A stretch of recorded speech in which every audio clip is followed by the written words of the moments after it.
Let's talk about being arrested by the SWAT team. My name's Jesse, and just after my 18th birthday, I'd been taking a year off before college. I was trying to figure out who I was and what I wanted to do, and then I found cocaine. And I quickly went from that kid taking a year off to just out of control and failing to meet my standards faster than I can lower them. Day by day, becoming someone that I didn't recognize and that I didn't like, but not knowing how to do anything different. It was not long, it was about 3 months, and we ran out of money. We had taken all the money that we were supposed to spend on whatever and not paid somebody back and just like burnt every bridge so nobody would front me more cocaine. And my buddies couldn't get any more. And my buddies had pawned their stuff. I mean, we had basically gone through everything we had. So we came up with this plan and we ended up committing a robbery to try to get money for drugs. And then a few days later, two guys were threatening my buddy's girlfriend, and there was a conflict over a gun that they had stolen that I had bought. It was something that I shouldn't have been involved in. I jumped in and I ended up shooting them as we were driving down the road, and they were chasing me. And they both lived, thankfully. So I knew the cops were after me. There was a front page newspaper article where the people that I had shot had given my description. And so I knew they were out to get me, and I was trying to figure out how I was going to get away with this or get out of town. And so I had done the shooting in my truck, and I was worried about them knowing what my truck was. So in my brilliant mind, again, not thinking anything through because I'm strung out, I was going to switch with my co-defendant, and he had a blue Volvo. So I said, all right, I'm going to give you my truck. You take the, I'm going to take the Volvo. I'm going to pack it full of stuff. And me and Oscar are going cross country. He was like, where are we going to go? Like, we don't have, a few dollars to our name. We've got, a tiny bit of cocaine that I ended up running through because at last minute, like I went into the bathroom because I'd been up for 3 days at that point. And I went to take a sniff and I was shaking so bad, I dropped it in the toilet I just peed in and didn't even like flush it. Immediately like grabbed it and was like, oh, well, I'll save it. I'll like cook it up in the crack, or like I'll find some way to salvage this. But in that moment, like just couldn't even get that bump I needed to keep going. Walked out into the living room, sat in the chair, and just was out, just knocked out immediately. And I woke up to my co-defendant screaming about the police in black outside. And we had been through these crazy episodes where we had like 2 a.m, somebody had said, oh, I see something. We'd like run down the street, or we jumped in a car and taken off. And just these paranoid, insane moments. But somehow it sounded different. Like there was a panic to the voice. It wasn't just like in his head. I knew there was something real. So I ran out the back, and there was a duplex. We were on the lower level. There was an upper level, and there was a staircase from the basement that I could run up. So I ran up there, and again, when you're strung out on cocaine, there isn't a lot of like rational thought. So I can explain later, oh, well, I was trying to go out and look like I was trying to escape. I was terrified. And I guess maybe in the back of my mind, I was hoping they would think I was coming from the upstairs apartment and not something. But I looked out, and it had snowed. So all I saw was out the window, and I'm on the second level, and I didn't see anything. So I run out, and I turned to the right, and right on the bank right there is a man holding an automatic rifle straight to my face and saying, I will shoot you dead, boy. And I remember just staring at the barrel of that gun and just getting bigger and bigger and bigger until it was all that I could see. And I remember thinking like, God, I wish he'd shoot me. Because I had caused so much harm. I had disappointed and failed everybody in my life. I didn't want to face these people. I didn't want to face my parents and the people who believed in me and supported me and tell them, yeah, I did all these things. I didn't even realize yet that they would have seen me in the paper. Like that didn't click. It felt like I would have to admit it to him and be the first one to do so. And I was horrified. He didn't shoot me. And he said, put your hands on your head and walk down the steps backwards. Like I said, it's on the second story. So you had to walk down these steps. And there was snow and ice everywhere. And so in my mind, I was thinking, well, maybe I'll slip and break my neck. And like, at least then I won't have to tell him. But I made it to the bottom. They came up, grabbed me, put me in handcuffs, and patted me down, but somehow missed. So I had a trench coat on, and I had these really deep pockets. They missed a Marlboro pack full of 22 bullets. Like they took the little bit of money that I had. They took the little like piss cocaine that I had. They took the knife that was on my belt, but they didn't take that, and it just blows my mind how they missed it. They put me in cuffs, and at first they were like really rough, and they were really amped up, and they were really. I mean, it's got to be scary to go into a place where people are armed, people are crazy and out of their minds on drugs, and like that can't be comfortable. And so they were probably amped up and scared, but they kind of calmed down once they had us all in custody. They kind of calmed down and started. I remember my co-defendant later said that the guy was cracking jokes with him, that he thought it was funny. So I go and I'm in the back of the car, and I remember driving, and it's just like the most resigned drive in the world. It's like I'm driving to the end, like I'm driving to my end. Got to the police station, they locked me in the room.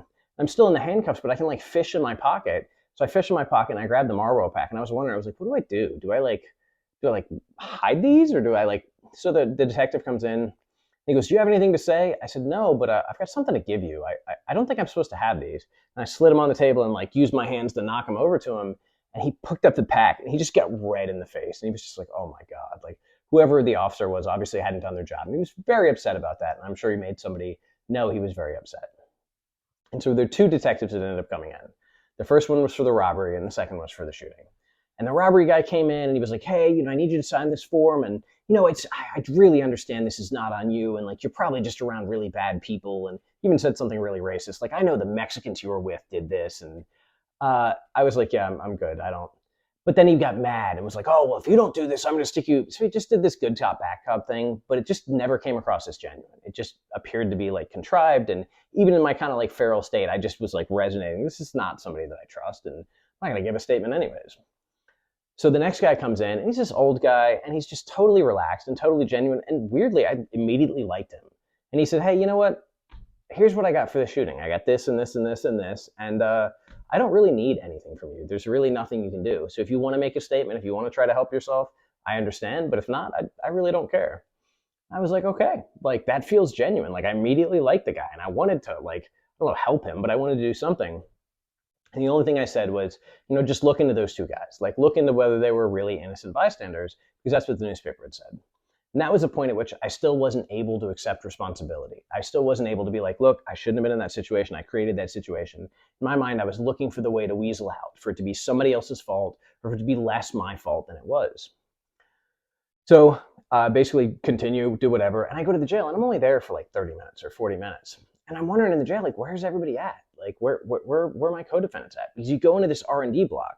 You come into this big roll-up door. You drive in, and then they roll the door behind you, so that way there's nowhere to run when you get out of the car. You walk through these double door, these sally ports, where one door opens, you walk in, that closes, and then the next door opens. They can't be open at the same time, so you can't just run out.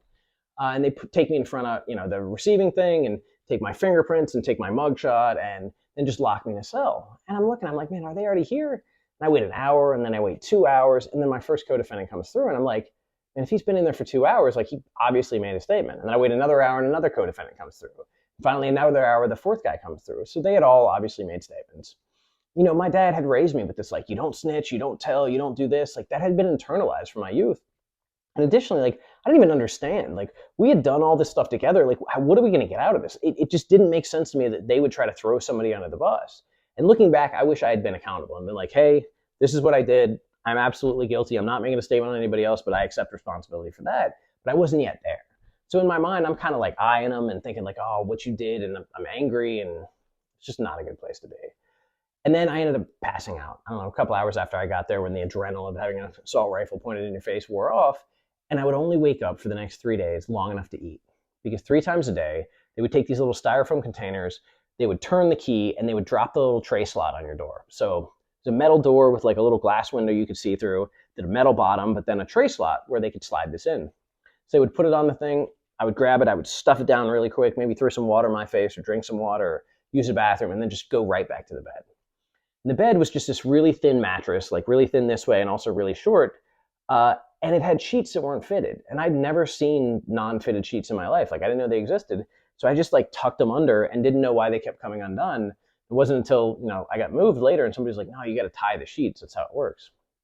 But so I slept for those days, and I had these crazy dreams. I remember one of the dreams, I was laying there, and in the dream, I was with somebody I cared about. I was there, and I could see them and smell them, and I was just oh, let me close my eyes for a second. And then when I opened them again, and I opened my eyes, and I was that far from a brick wall. And I just remember breaking down. In some ways, it was the first time I really broke down, because before then I'd just been numb, or I'd been scared, I'd been withdrawn, and it just crushed me, because it was I'm really here. I really did this, and this is really what I experienced. That was one of the most humbling moments of my life, because I'd spent a lot of time up to that point denying or rationalizing or pretending things weren't as bad or justifying.